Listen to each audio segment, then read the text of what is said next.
vous avec un génie qu'on va recevoir pour vous. Mais avant d'abord de présenter mon équipe, déjà au grand complet, je m'en vais là vous lire d'abord bonne journée, bonjour, bon début de semaine à vous. Vous lire un message qu'on nous a envoyé. Et zana maman moko azotambola na kombo ya bourgmestre ya commune ya Kitambo azali ko escroquer bateau ba cash azoko ça a procéder na partage ce qui peut distribution ba cash né et a commis ko senga bato bambongo to benga ki maman bourgmestre ya commune ya Kitambo maman bourgmestre alobi ya solo azu ba peine ebelé o bazali ko se plaindre Tekutuna Abeshole, à Kenaïpe Goko Abeshole, à Kosi, président de l'association des personnes avec handicap, a escroqué $430. Faux bourgmestre, c'est la commune à Kitambo. Et à ce moment-là, les musiciens, à ce Kosabango, à Opé Sabango, la cache-nez, à Kosi Ngambon, de façon de manière électronique, à ce Koyi Bambon. Ce qu'on appelle la maman Moro, à ce Benga bourgmestre. Il y a commune Songolo Pakala, Ali Akabula Bakashne, Kepa Azamuibi. Moibi, donc, Azali Koskoke Batu. Maman, la vie la TV. Il y a une émission, à tel numéro Batu, chaîne, ton numéro, il y a invité dans l'opé sa numéro, alors on a numéro là, Escoqué. Maman, Kepa la Moibi, moi si Moibi, son pour venir dans le maman. Maman Moibi. On a la biso, on a une émission avec beaucoup d'attention. Si on a tout invité dans le numéro, on a Benga pour Escoqué. Attention, aux ça la honte, il y a femme congolaise. Mouyibi. Keba. Ba okangayo. Ba okangayo. Mutaba siko ba escroquer $430. Azana komi la monga fula kuna. Likolo ya Mouyibi na ozo sala. Kole sabala monga Mouyibi. Soit disant maman bourgmestre ya Kitambo. Ils a yoté. Ceux qui appellent maman bourgmestre ya Kitambo ya Lukuta, maman Fatou ya Lukuta. Mouyibi. Keba na ye. Keba na ye. Keba na ye Mouyibi. Voilà. Et ça va passer, c'est toujours mon comportement boyé. Mais toko yamba pour nabino m'inviter, moteur dans le secteur naïe et to bandana de mon avis sous le loup, na toujours de la sujet du jour et na de mon avis sous autour ya mami balé to le bela to représenter kaka, le temps to présenter. Donc là, le sujet du jour, oui, mon rôle, j'aimerais sur mon AEP. Donc là, le sujet du jour pour la mettre le loup, ou à comment résoudre des conflits fonciers pour la loi Ezali, mais un conflit, ils ont Koba. Alors, il y a des experts en la matière, ils ont domaine naïe, à couper sa penza, orientation pour solliciter pour la libérer. Donc, on a ça qui génie et si quand on a pas si nous na mettre le loup avant tout quand on a sujet du jour, na bonne autres gens madame. Si ça va, na bonne ça va. Ah oui, bien là qui est. On va aller au la plateau. Fort, na belle tension était fort vraiment. Fin année 2020 et puis début à 2021 tout que ça qui vraiment pas si pour nanga. Heureusement Nzamba sungi. Ya solo mettre le loup. Maman bourgmestre c'est mon Lukuta, azotambola na comme maman bourgmestre ya Kitambo. Maman ngozo benga bangai bourgmestre ya Kitambo maman Fatou. Azali ko yiba ko escoquer batu. Azoko sa okabula ba moustiquaire ba cache nez akomi ko yiba batu mbongo so amoni esprit faible asengi mbongo ki ko escoquer akobenga tellement ba autorité oyo za na numéro bango pour ko escoquer bango ni ngo ba en tant que juriste de formation bon ngai vraiment na rata ba marché belé batu benganga na téléphone nazara mingi na confiance à téléphone téléphone eza outil mo permettre ngana zo ba rendez-vous nazo ba information plus na o nazala ki nango déjà to nazala sûr que mutabengi nga dudu nde obengi nga to sololi na ebiki yo wana mais inconnu benga na téléphone d'abord ba numéro non répertorié malheureusement na mba ngote donc il faut to na ba petit doigt na vie tindira mutu message pour mutai ba ke o na so ani nani tant lobi maman bourgmestre ya Kitambo maman Fatou c'est comme si on dit que au président moko ya Congo a signé le document moko boui si on ngana ndimandé ni pour moi le président bakangi moto ba escroquer bakangi mutapesa ki numéro ya ba structure bakangi za la commune monga fu non c'est une chose qui se passe trop ya makambo ezele kama trop mona ba ozana muto azana nzela zoke ni angola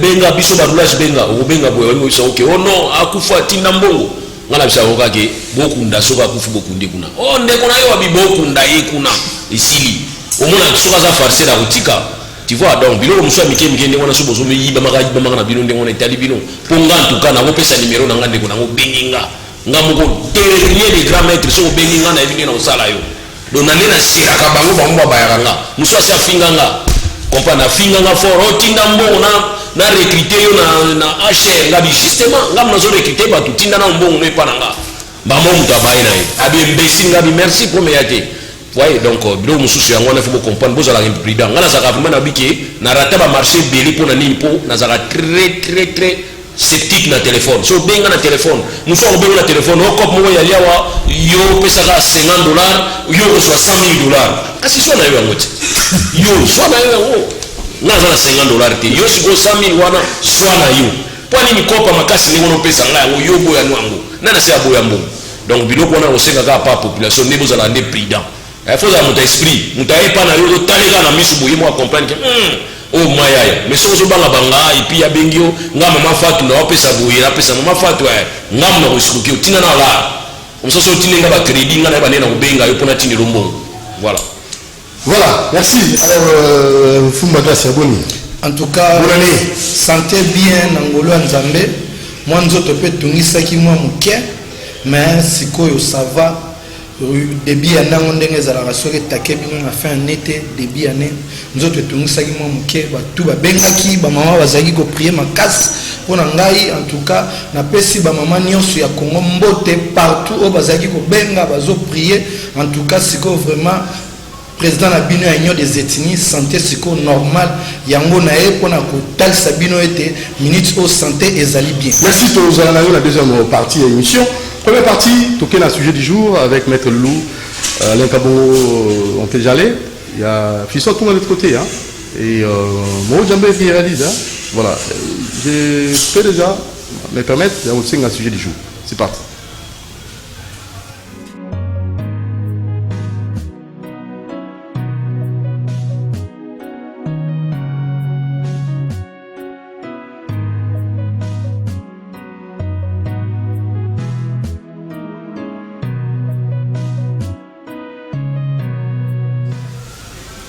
Et voilà, merci, c'est parti. Sujet du jour, conflit foncier, la loi Ezali, mais Ezara Kokoba.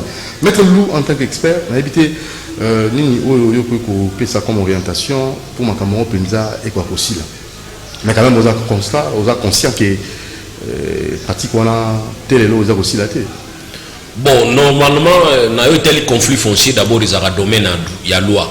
Donc loi et réglementaire comment est-ce que vous avez une solution pour na eu tel conflit foncier. Dans le conflit foncier, tu as préposé à l'État. L'État a pris responsabilité à la gestion, il y a la terre. Et dans la gestion de la terre, nous avons deux terres. Des terres, terre et ali, la terre est domanialisée, la terre est à l'État, il y a la terre où l'État a concédé, pas à Batou, tu as payé pas à Batou dans la gestion. Alors, gestionnaire, nous avons un conservateur à titre immobilier. Nous allons répartir dans la circonscription, nous avons une idée. Autobéni cartographie à terre où il y a géré a une historique il y a parcelle. Alors moi je ne peux pas comprendre qu'il n'y a pas place où on a topé ses responsabilités et pas il y a autobéni va préposé tout va conservateur au bazar na cartographie il y a historique nous sur ma belé où il va bazali la gestion na bango qui va comment permettre à ce qui va conflit monsieur amike et kota yango moi na musala nous sur la technicien bazalaka conservateur azali considéré comme étant conseiller juridique en matière foncière à l'État et puis tu as un cadastre ali ba technicien ba obali ko sala ba PV bornage na o permettre à ce que nous tramontaye ba limite na ezanini et constitution auto loi na biso ko même ko lobaki ko déplacer borne oyo ba autorité compétente ba PC ali infraction pénale donc ça dit tout ça on a qui ba protection no sonné ali mais malheureusement okomona ke na ba tribunaux na biso récurrence mingi ezali ya ba procès oyo ali to bengi ba procès mingi ba procès foncier mais ba procès foncier oyo to na ngo mingi na ba tribunaux na biso origine na ngo muso ya li pe origine to bengi ngo lointaine na sens ni na sens ya ba occupation ya ba terre et pas ba indigène donc par exemple na Kinshasa il y a eu des indigènes au ba kipaki terre oyo ya Kinshasa oyo to bengi ba tekeumu mais ba tekeumu tant ba kipaki terre on comprend que terre est réglementée déjà. C'est-à-dire loi est déjà. Tant que moi je occupé terre loi est là qui. Loi liboso to bengiango charte foncière au signamaka na Vivi dans 1886. Charte wane signamaka na Vivi dans 1886. Charte wane lobaki ni. Charte wane lobiki na état indépendant du Congo parce que bato babaki oh charte wana cinéma ka ipa mundele mais oui justement tango ba reconnaissaka RDC comme état ezaki na 1885 le 1er juillet 1885 tango ba reconnaissaka RDC comme état. Alors na sima kozala reconnu comme état na niveau de bengi souveraineté internationale la RDC eyaki ko banda ko signer mibeko na ba animateur ba institution na bango oya liboso na matière foncière ya li charte oyo cinéma ki na vivi ya li capitale ya liboso ya état indépendant du Congo bisika oyo gouverneur sur instruction ya souverain asignaki charte wana eza ba article mibale charte wana elobi boye mabele nyonso oyo ezali vacante ezali mabele ya souverain c'est-à-dire ya couronne ya l'état mabele nyonso ezali vacante ezali ya l'état. Deuxième article baindustriel oyo bazali kooccupe mabele wana bazali kooccupe yango na titre précaire bazali kofanda likolo bazali kolia bazali kolona bazali kobuka mais bazali na droit ya koteka yango te. Tala première protection ya document oyo toya nango oyo tobengi charte foncière document wana banda période wana ti lelo moto arespecte yango aza te mpona nini parce que tomipesi tendance à croire qu'il y a des ayants droit coutumier foncier. Mais or, ayant droit coutumier foncier à Zalate, occupant précaire, l'État est koye kontabisa bino qui n'a enregistré bino, na mori bisi bino qui bofanda bisika busa, moto moko alongola bino te soki ezali ngai moko l'État te, mais boko fanda wana, boko buka, boko lona, boko fanda wana. Yango moni kala bakoko na biso babayi ko basa ko parler mingi na zamba. Zamba oya bakoko na biso. Basa ko bakate ko mabele oya bakoko na biso. Alors cette mauvaise interprétation écoutez. À partir de mingi oyo totiaki na diriger biso na ba service na ba ministère na ba primature na ba niveau nyonso ya ba institution mboka na biso babandi ko coopérer na tiki to ba ko négocier maintenant na ba occupant précaire pour basala ba confirmation parcellaire ya occupation sur ya ba occupation à terre ba komi ko teka yango et na ko teka ka yango omoni ke moto moko nde ba botama wana na pouvoir coutumier okomona ki awa mama boti bana epai ya roi moko mwana na mwana kanisi aza na droit likolo parce que ngana koremplace tata na biso ekozala sikoyo conflit oyo tobengi baconflit ya succession na kati ya ba puisque eza mal protégé. Alors ekosala mena ke mwana ya mama liboso ateki mabele mwana ya mama mibale alobi te nga mpe papa na biso roi papa na bango nga mpe na koteka mabele wana donc gestion ekomaki calamiteuse yango moni lelo baconflit mosusu eli kobotamaka na niveau ya bamboka mpona nini parce que toinculke peuple ekokanisaka ke mabele nde eza ya bango te mabele eza ya l'état yo nde ofandi likolo ya mabele l'état moto akoya koyebisa yo kembo awa namoni badiama na kati longwa awa kende kotelema kote mosusu to awa nalingi na urbanize longwa awa kende kote mosusu mais lelo ekomaki inverse lelo ekomi ke bato mosusu bakomi kobunda même na l'état mpona kowela mabele nzoka mabele ezala mabele ya l'état. Donc voilà likambo oyo nayi kopesa oyo tobengi yango charte foncière na oyo etali population indigène tala bisika oyo histoire ya loi foncière ebandaki depuis 1886 na arrêté royal oyo esinyamaka na niveau ya vivi. Donc voilà likambo nayi kopesa yo. Maintenant le problème c'est quoi? C'est au niveau ya léthargie ya faiblesse ya l'état. Na nini faiblesse yango? Faiblesse ya l'état ezali komanifeste ndeni toye na kati ya zamba moko zamba wana population riveraine efandi zamba wana population akanisi mabele nde ya ye nzoka ye zamba ya ye akobukaka ya kolonaka ya koliaka mais mabele eza ya l'état. Oui oyo eloko wana ba chef coutumier surtout tosala na émission ba mabele na ngai nazala na ba terre mais nga azoparle droit oyo aza na peso bandela article wana bien loi wana plutôt nabengi yango charte foncière oyo esinyamaka na vivi elobaka ke na 1886 elobaka ke mabele nyonso oyo yali vacante c'est-à-dire vacante ça veut dire inculte mabele nyonso oyo basalela te oyo bato bafandi te ezali ya l'état y compris mabele oyo yali kooccupé par baindigène ezali ya l'état mpo l'état apesa yo mokanda nde mpo mabele wana ekoma ya yo etango mabele ekomi ya yo wana ozali kofandisaka ya ndako mo likolo yango moni l'état prévoir mpe oyo tobengi procédure ya expropriation soki lelo ndako tofandi awa apesa yo mikanda ozala bacertificat d'enregistrement nyonso yango uniforme l'état comprendre ke awa na se kuna na se diama yali kobima na kati kuna kopesa biso nyonso na Congo vie pendant 50 ans papa dudu tokobenga yo tokoyebisa yo messier mbuta mutu towana besoin mabele wana yo tokoindemnize yo kende kote mosusu esalamaka na Benin oyo tobenga yango mpona utilité publique esalamaka na Benin Et là, on est ça na bene. Na bene, il fallait pas fongola nzela. Na ko fongola nzela, banda ko ezala ki belé par-ci, par-là. Donc, ba ranger. Première rangée, deuxième rangée, troisième rangée. L'État, le a besoin de première et deuxième rangée. Il faut que bandako pour na sala nzela, na sala boulevard. Tant que bali ko buka première rangée, deuxième rangée, a indemniser batouana. Exemple. Ndako na bino zeli na valeur ya 50 000 $. L'État a donné le soit valeur à 150 000 $. Faut condition na avantage za la yo. OK. Donc à le côté 50 000 $, quoi ça a besoin de nzela. Après si on a du côté mususu ya valeur à 150 000 $. OK. Première rangée, la deuxième rangée. Tout le monde est la troisième rangée va se dire. Donc pour dire que avantage il y a peuple. Avantage il y a bango. Pendant les années, nous allons récupérer ma belle pour l'utilité publique. Alors, on a les camarades pio. La chef coutumier va ma belle et ça a bango. La terre, la terre. La terre, la terre est belée. Bah yebi, charte on a été. T'es pas changé de mal partir dans l'élo. Pas le barabasa tout ça na samba. Samba mais ya bango pour l'état tikeli bango ba lo na ba buka balia. Mais ma belle wana na zo ebisa yo za ya collectivité, za ya l'état. L'état est batu nyonso. Mais c'est sûr. L'État va faire ça dans la condition où il y a prévoir. Mais si on bango la chef coutumier, on fait ça ma belle, c'est sûr, c'est déo, terre. Chef coutumier c'est déo terre. C'est ainsi dans l'émission que tant que ça on va regarder c'est en complicité à service, il y a l'État n'a pas préposé à l'État. Baya kana samba moko ba koti ça va monique awa corps chi des awa. Na nazali awa moni dudunda za chef coutumier. Baya pas na bani oui ça signer ba document, ça ba acte de cession, mais on peut céder que ce que tu as comme droit. Vous avez le droit de céder ni. Baya biso que jouissance. Vous avez le droit ici de foutir, c'est-à-dire il y a de tirer fruit, il y a de jouir nango. Vous avez le droit il y a de décater. Si vous pouvez le décater mais vous n'avez pas comme là. Mais ici on peut oublier là. Ici on peut oublier là et quand on peut habiter, on doit comprendre que l'eau habiter comment on crée loi. Nous sommes que ça la loi que le vrai perdant est l'État. L'État on doit se perdre parce que la carte de Nzamba wana et ça il y a besoin de reconnaître le Zamba ya bino.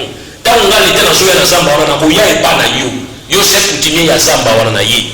Na bani masolo na biso que Zamba yeza yo boni ko to sikimia. Parce que d'abord le chef coutumier faut reconnaître les reconnaissances n'est dans l'État. Pour que la chef coutumier na RDC faut reconnaissance dans l'État. Toi la loi pourtant statut ba chef coutumier. Quand tu n'es pas reconnu, tu n'es pas reconnu. Et il faut être aussi reconnu par un arrêté signé par le ministre de l'Intérieur. Au moment où on va passer à la mine, on va arrêter. On va belé la biso. Ma belé la bino, ok d'accord.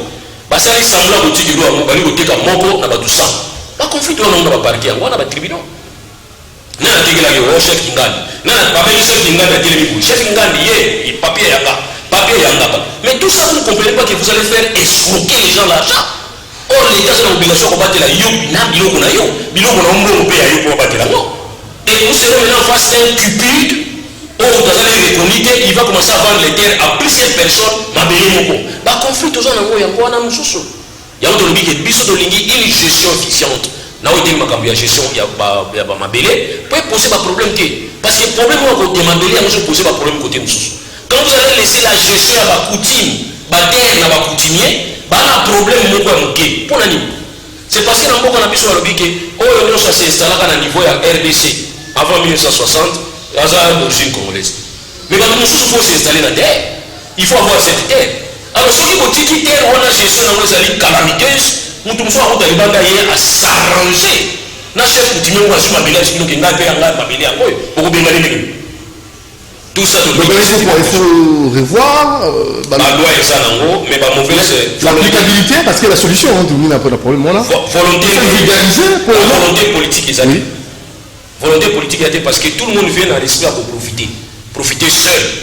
Il y a eu des projets pour un projet pour soumettre pas autorité à tout le monde qui n'a qu'à on en parle dans les années là c'est l'autorité qui pose la question mais on intéresse à l'intérêt communautaire il faut qu'une bonne application de la loi autour il y a beaucoup de choses qui sont belé dans surtout les autres appartenir à l'État. C'est l'État qui a fait ça acte. L'État a désinfecté d'abord place où on a solidarité vacante. Mais on remarque que quand l'État s'est appuyé dans l'acte signé par le chef ou nous souhaitons reconnaître traité, ça cette facilité il y a beaucoup de lobby conflit parce que protection est athée. Qu'est-ce que l'État doit faire? D'abord commencer par répertorier les terres où les vacantes. Au tas la banane basale du Colonango. Ils sont considérés aujourd'hui toujours comme des indigènes par rapport à l'esprit à loi.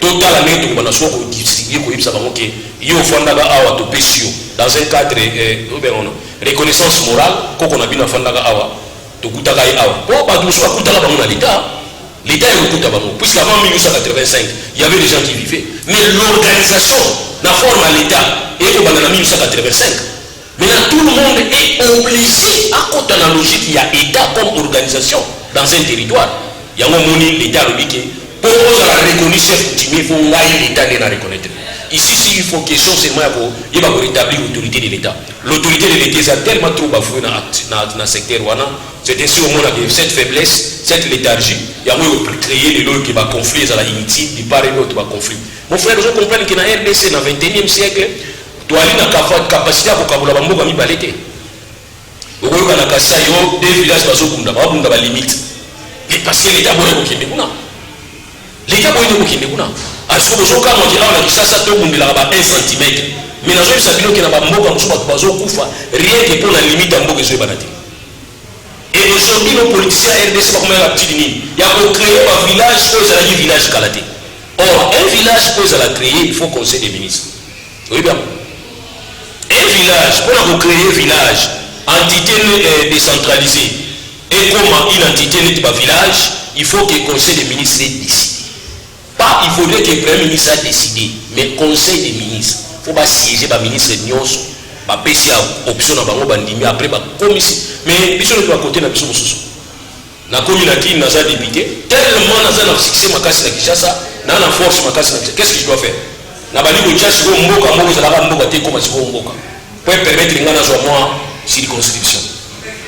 Mais est-ce que David te mettre loup na ndenge ou même la domaine oyo na musala zo sala est-ce que vous pensez que makambo aussi la kapena pas conflit foncier bon pour ici là il faut d'abord tout na ceux qui volonté politique bani ko s'installer biso to lobi ki to moni volonté politique bani ko s'installer parce que nous sommes maintenant face à un régime je ne dis pas que ça plus qu'état de droit na lobité que ça régime plus que démocratique mais les régime moko oyo ils ont facilité à yoka ça je suis déjà d'accord donc pour dire que moto azo yoka yo ils ont peut-être azo pe solution mais ba régime so là qui bozolo ba yoka bino azate ba ka mo ina sampu et se poser est-ce que lui ma comme ça gestion il y a pas pouvoir coutumier or l'état peut ça mingi accent na ngote mais c'est ça le vrai problème toi na il y a eu beaucoup de gens à Koufaki.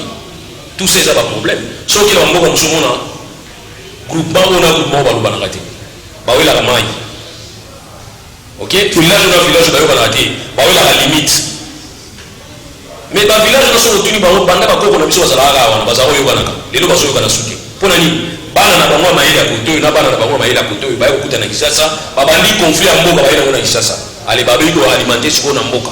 Koyoka ni koti incompréhension côté bato bani bokufa mais qui doit gérer ça c'est l'état l'état ça n'a aucun gérer très bien mais ma place nous sous l'état ça la auto benga politique autriche ma bezo ya sur mutu à côté là ça ma belé ma bé on est non il faut résoudre et on doit benga l'état il faut rétablir l'autorité de l'état donc pour ma gamone si là nous estimons qu'il faudrait que l'état a balancé la politique ya malamu ya gestion il y a ba conflit coutumier il y a gestion aussi à récupérer ma belé naïe apa na pe ko condamner ba conservateur ou baza viré ou ba teki mabili nandeni ah mais oui je suis allé dans un coin na lingo tanga commenter parce que tipo na msanga na zo funda ga hydro na dozeli na mki non mais là il faut dénoncer ah bon c'est comprendre que ça j'arrive dans son bureau je pose la question il me dit que na outi ko résoudre le conflit moko boye entre un propriétaire précaire c'est-à-dire quoi l'état vous en a rempli ça vous paye ça toi nous en a terre moko a pêché pour ça justement dans la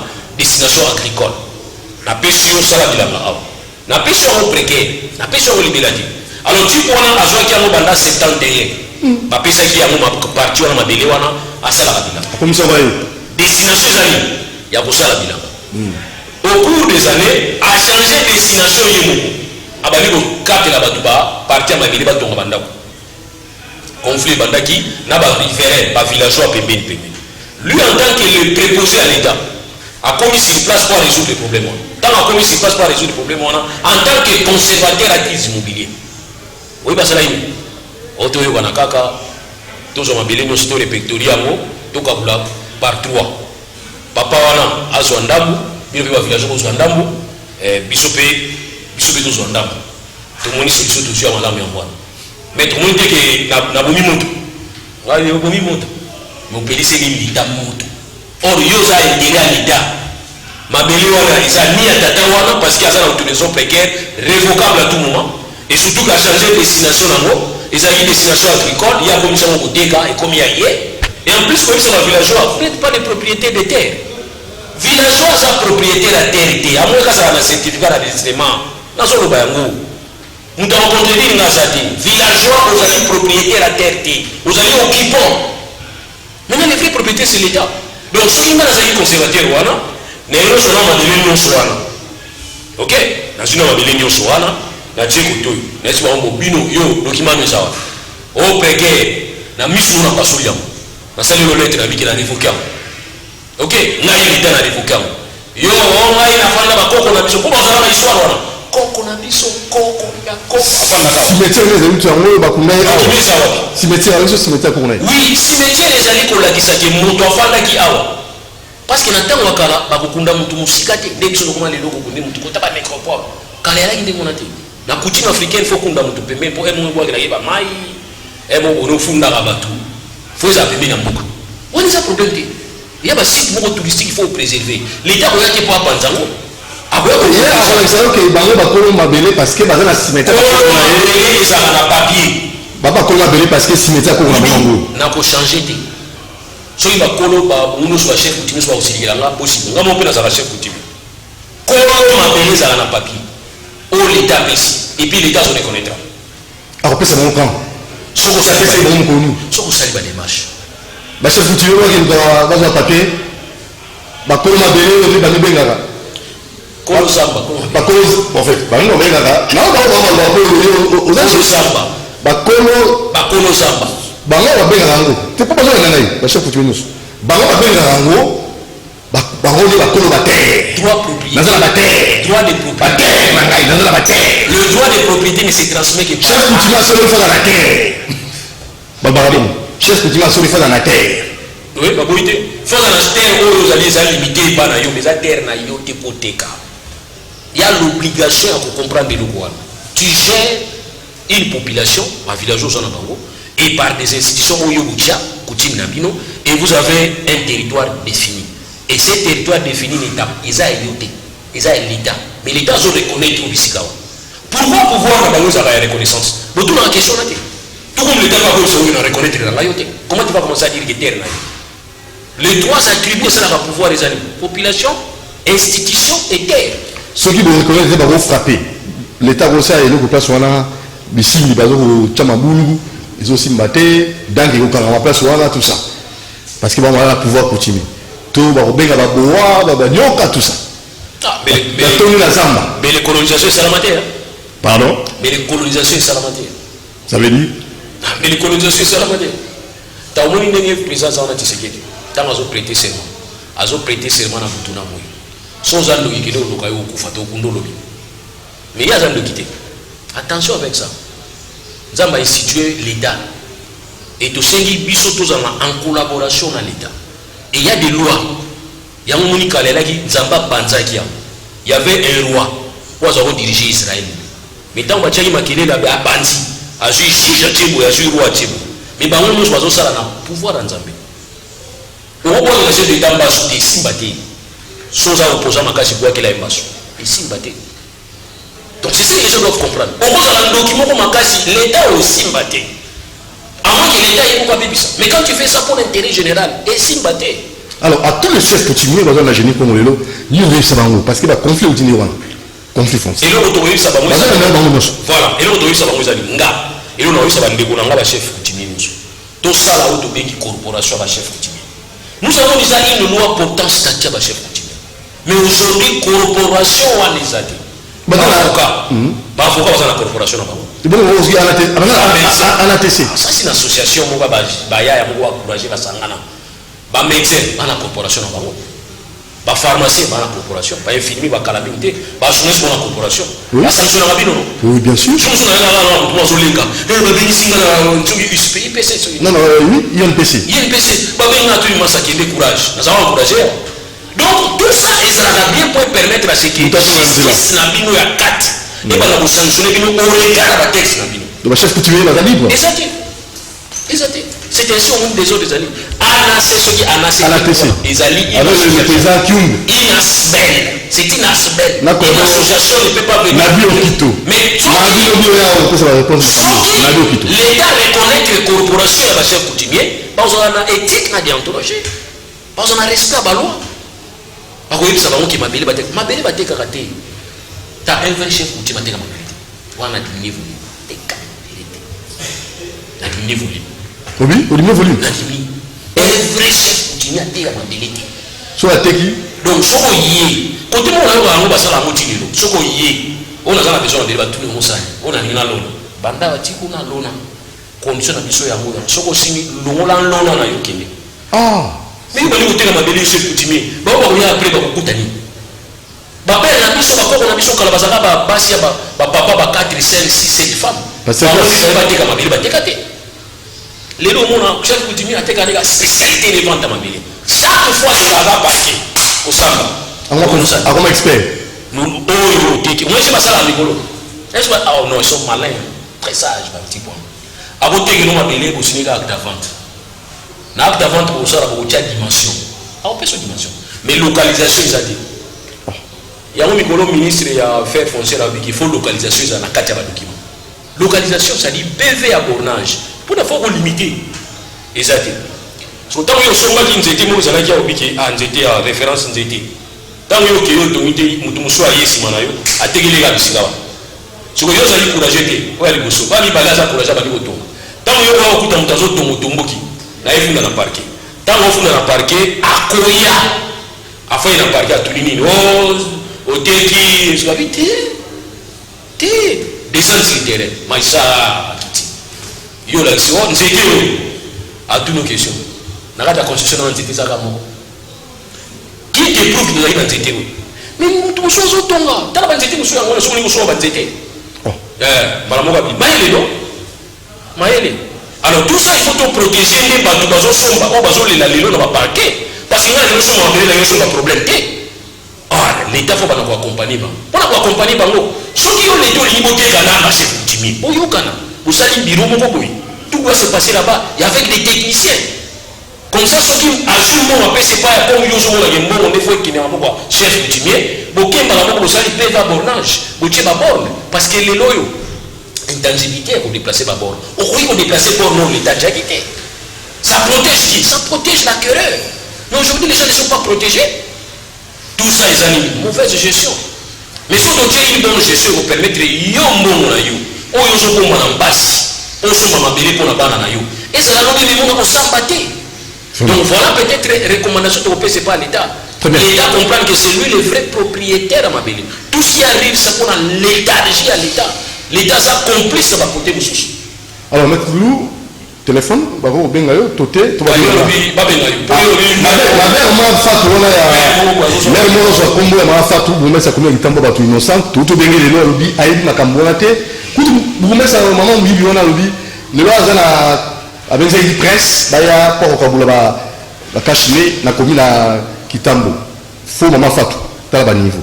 Alors à comme monsieur les gars, invité à petit numéro, allez à bien invité en arcade. Maman, nous sommes à bien, maman, oui, mais moi c'est la Sony, papa. Moi c'est sur Aïba, ça va bien. Parce que pour y ça ça va pas moi, ça monte mal. Moi c'est Sony. Évidemment, la maman, ma monte mille balles. Sony, la moi c'est la lutte à la émission de la CTV. N'a pas mes émissions dans la manie, yo nous ça on a expert. Au Souka. Alors merci maître Lugo, à la prochaine. Merci. Actualité avec notre très cher Mfumumba Gracia. C'est parti, écoutez la riche.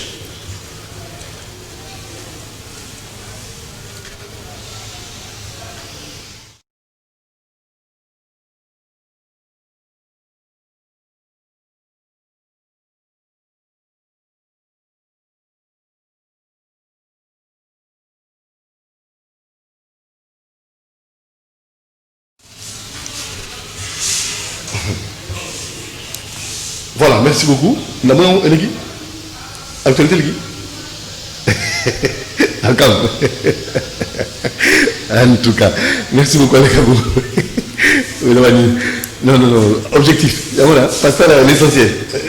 Ça c'est très bien. Allez, bon, papa là. En tout cas, santé, kimia. On va le sujet du jour, Nabiso. Oui, dans la l'association nationale de l'ethnie. Ok, tous les experts en la matière, à PESI, orientation. Il y a un président de l'Union de l'ethnie du Congo. Ok, l'ethnie, le chef coutumier, c'est le Cameroun.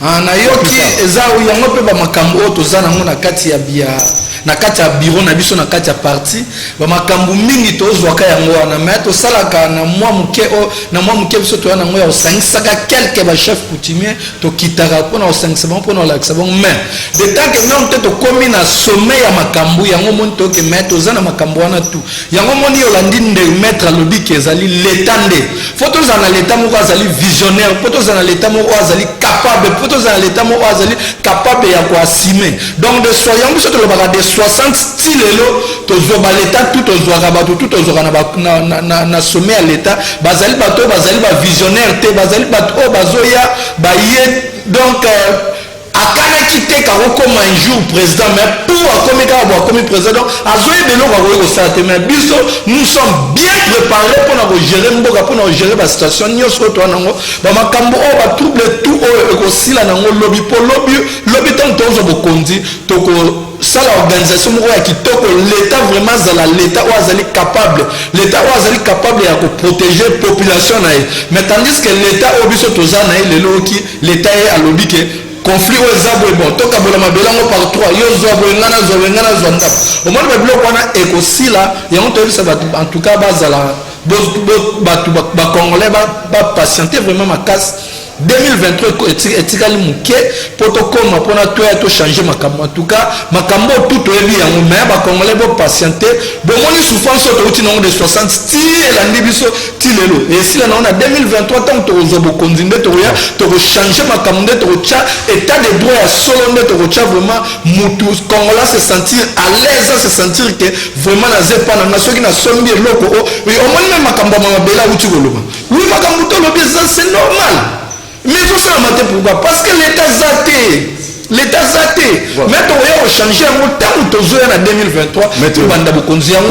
confiance nyonso bacongolais tout bopesa biso ete toya na lombango tochange bozala bopatiente ntina 2023 mpo toya tochange vraiment mboka na biso ekoma vraiment véritable état parce que minute toza non état mais tokomisa yango vraiment état oyo ezali ke respecté bavoisin bana respecté mpona ndenge yango mingi ezalaka mpona bajeune omoni ozoloba oza jeune kotala mpe situation ya jeunesse na biso lelo maître lelo auto lekawa auti kopesa baprécision parce que il faut nécessairement kolinga koloba makambo oyo eza na kati ya mibeko ya mboka na biso na omoni ake na biso na 1886 na charte mpona koyelakisa mabele ezali ya l'état mais zamba nde ezali ya bato bazali kofanda wana tout ça bakengela zamba tout ça alors nangai mpe yo oza jeune papa il faut linga kosunga bajeune bameka kozwa orientation malamu po bajeune barêve te faut pas faire rêver la jeunesse c'est pas du tout bon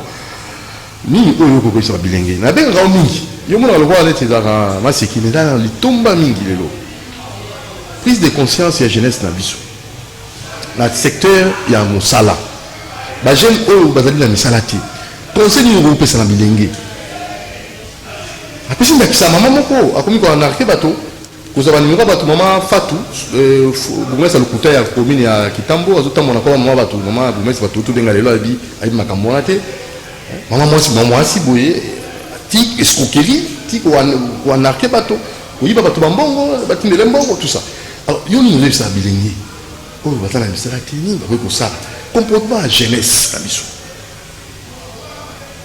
papa omoni non c'est sérieux obelaki santé bongi siko mena orienté jeunesse omoni ntango ozoloba biso tolobaka ngo ke jeunesse c'est le présent toujours même temps obengisa lobaka c'est le présent c'est pas l'avenir de demain jeunesse c'est le présent baonde baoya na bamakambo mabe ya koorienter jeunesse ke avenir alobi jeunesse c'est le présent omoni biso bitumba biso tobundaka ngo mingi mpona jeunesse biso bitumba tobundaka lelo oyo mboka na biso tozana makambo mabele oyo tozoloba tozana mabele oyo tolongo na Kinshasa même na Kinshasa ezana mabele mususu okay ba biso place eza Kinshasa mokuta zamba monene so okay yo kiti awa na oleke aéroport okiti na juste na et plat quelque part wana muki okoti bokuta zamba ekenda donc tozali na l'état des forces na jeunesse wana za prêt à retravailler jeunesse wana ba okima so landi ba okatsa na ba Brazza ba ok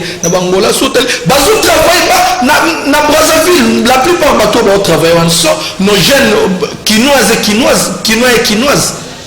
on donc jeunesse wana za prêt à retravailler mais l'état zo orienté l'état zo pesa mo salate talati na ete biso to loba priorité na biso to zo bokonzi bilanga nan to ko banda toko biso tozo bokonzi na 2023 enseignement to kaka yango makambo tout to bebisa yango pendant 5 ans biso nyonso tokota na musala donc jeunesse wana zali wana pour na retravailler mais muta ko pesa musala zalité bavandi wana bavandi super oza génie Congo mayele yaka na bwana na yo pour na otonga Congo maître Lulu ayaki na bwana na ye apesi orientation atako ba oyo baza na connaissance erronée va jouer orientation oyo soko vérifier la source eza oyo eza na comment na charte biso na ngi yo pe o cha bongo na yo po na ko orienter mboka comme na émission la Génie Congo tala kuna maele na bwana na yo ko sala ngo pour la service ya mboka Congo ki yo o ko ba 5 ans botika classe eza souté bato so ba sa bilanga est-ce que ebi ezana ba école oyo batangisa bana ndenge ko sa bilanga est-ce que ebi yango formation o ba ko sa bana ndenge ba sini ko sa bilanga bilona ezali mosala ko sala ka ke va ba prenera batote tuza ba ingénieur agronome batika bato so bakata kila 5 ans ça la tête comprendre na bien té yango mo la télévision comprendre na bien donc à venir à comprendre na bien té donc c'est-à-dire to ko focaliser na ba petite technique pratique batika l'école professionnelle au fait l'école technique voilà c'est ça donc c'est-à-dire biso tout mi pesa na misala to bimisa ba ingénieur na biso to bimisa ba ingénieur na biso na construction to bimisa ba ingénieur na biso donc biso moko to bimisa donc c'est-à-dire to pesa na misala biso moko ba congolais c'est-à-dire on mo na hôtel suke de 60 lelo Congo de 60 lelo a travaillé as fainéant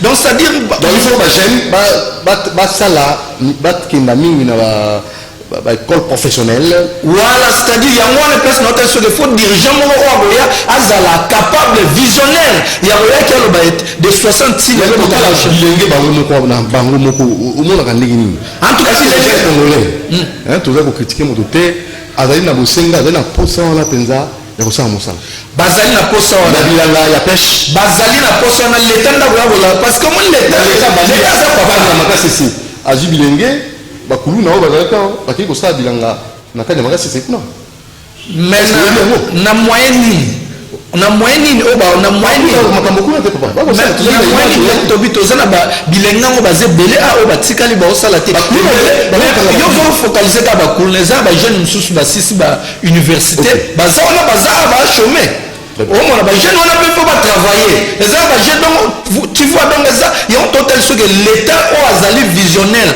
ya ko ya lobi était dans 5 ans on a na bokonzi en tout cas mboka na photo ça quelque chose faut banda quelque part donc quelque part on a besoin de banda on to banda partout faut bilanga pêche donc faut bilanga to lona biso moto za capable de le baete to exporter le soute mais to bandi ko importer donc biso moto bandi ko teka nanu biso mo biloko bandi ebe en même temps biso to le bagaete yango moni ermo na kondanaka ba parti politique mususu au moni biti ya parti politique ezali pona ko former jeunesse pona ko instruire jeunesse pona ko la bon mais ba parti politique na biso salama ki de 60 ans Mobutu ba parti salama ki tambo na Mobutu na pouvoir ezali kaka ya baotina olie ba laksa ba éduquer ba militant na bango mais bango baotinda bango so ba telmika bo finga bo omoni ke so landi la plupart même ba kulu na wana ba bimi na ba kati ba parti politique pourquoi ba oya ba hotel c'est bon to ke marche to ke ndebo to finga bo mutu wana longa mais ba to wana baotinda bango ayebele roté se droguer ga pour abinyo yeba te on a union des ethnies la partie politique yo salani en tout cas biso ya tozali les seuls partis politiques na kati ya Congo oyebi na kati ya Congo tozali na plus de 70 partis politiques. Nous sommes les seuls partis politiques. 700, plus de 700 partis politiques. Nous sommes les seuls partis politiques dans le Congo. Tu dis que tu es Congolais, tu dis que tu es jeunesse, tu es militant, tu as la formation, tu peux faire il y a des professeurs pour instruire les militants, militantes. Kotali Sabango, Mboka Nabiso Zanin, Kotali Sabango, Mboka Nabiso photo, Mboka Nabiso lobby, tu as pour Mboka Nabiso, Kotali Sabango. Il faut travailler. Il y a un moyen de faire des choses. Il y a des filles mères qui ont fait des sala, qui ont fait l'élevage, qui ont fait pêche.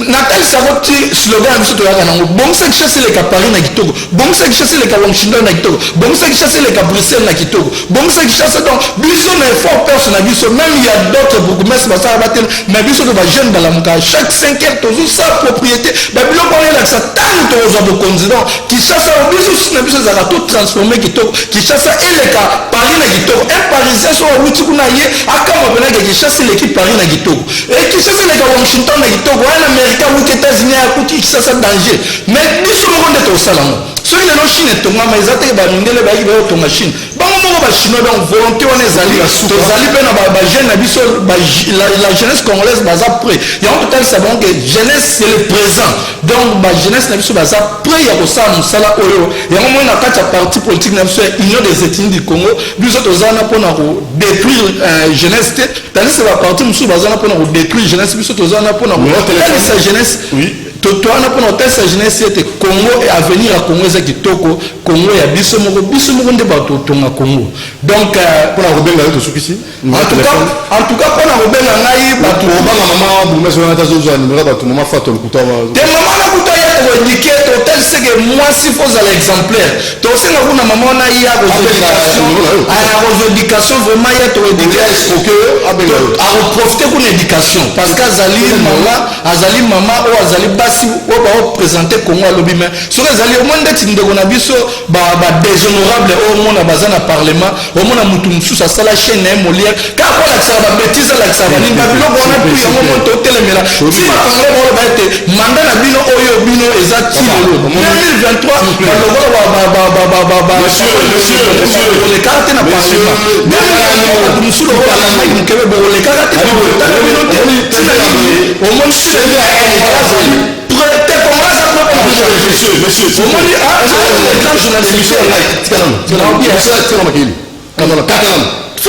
passer l'information, il faut avoir la grande journaliste. S'il vous plaît, Makamouya, cahier des charges de la chaîne à télévision, italioté. S'il vous plaît, italioté. Ceux qui ont des charges à Molière, ils ont cahier des charges naïe, télévision non alignée, tout ça, ils ont pas comme naïe. Mais ça, les sociétés. Et ça m'a camouillé. Il y a un changement de la chaîne. Il y a un avion de la chaîne. S'il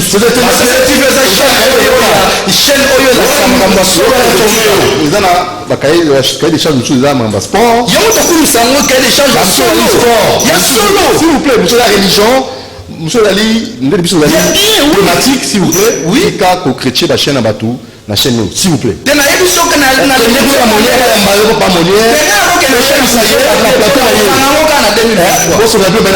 s'il vous plaît. On n'a pas une chaîne à Bouzo, on a perçu. En tout cas, le numéro de téléphone à Bagbali Kobenga, au moins, si je n'ai pas belé, mais tant que Kogite lobby dans notre royaume, parce que au moins. Numéro de téléphone, s'il vous plaît. Le numéro de